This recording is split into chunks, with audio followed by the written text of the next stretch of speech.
The reason why there's so much resistance to owning the fact that we have this shadow in us and we have this fear in us is because we idolize the idea of being fearless. This is The Deep Dive with Adam Roa.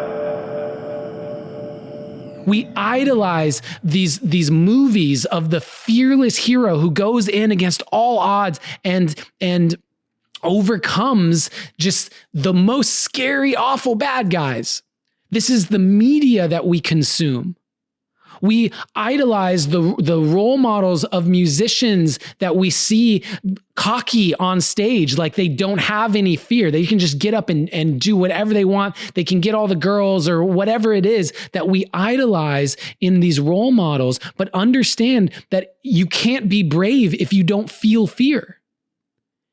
Inherently in the idea of courage and bravery is fear. You can't have courage if you don't feel fear.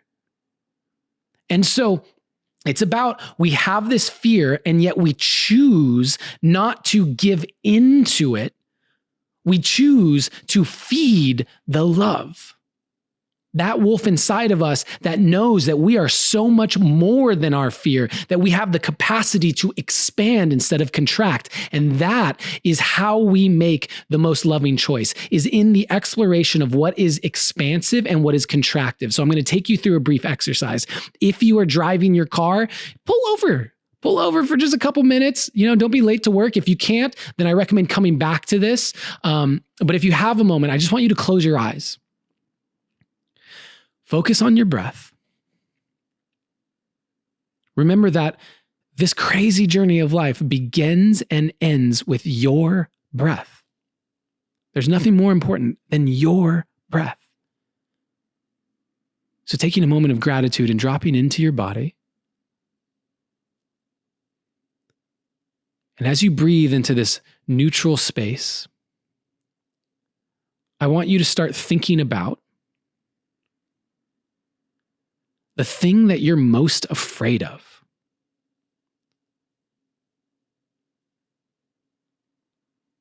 The thing that really scares you. Is it failure? Is it losing all your money? Is it a loved one dying?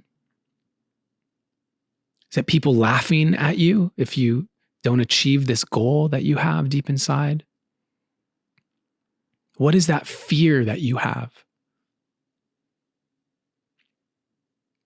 Now, as you breathe, I want you to notice how it feels in your body. Where do you feel it? What's the temperature of it? What is the sensation of it?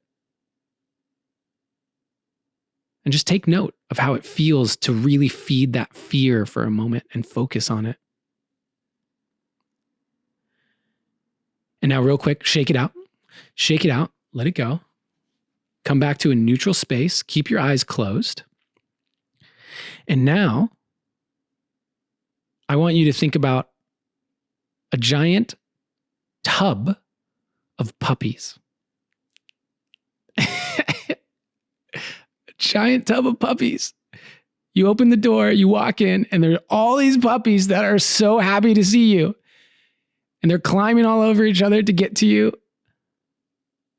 They're yipping, and they're so soft, and they have that new puppy smell. And I want you to pay attention to how that feels in your body.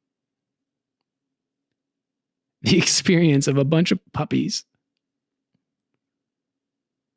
About the unconditional love of these animals who are just so excited to meet you.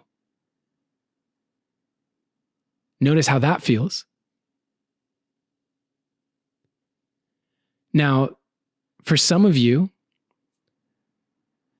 it may be reversed, but for the vast majority of you, you're experiencing an expansive state. The experience of these puppies and love, the feeling of love in your body expands. The feeling of your fear contracts. And so in understanding that both of those are available to you in any moment, in any given moment, you can contract or you can expand based on where you put your focus. What you feed your energy towards, which wolf you feed. You now have the ability to navigate life with the compass of love.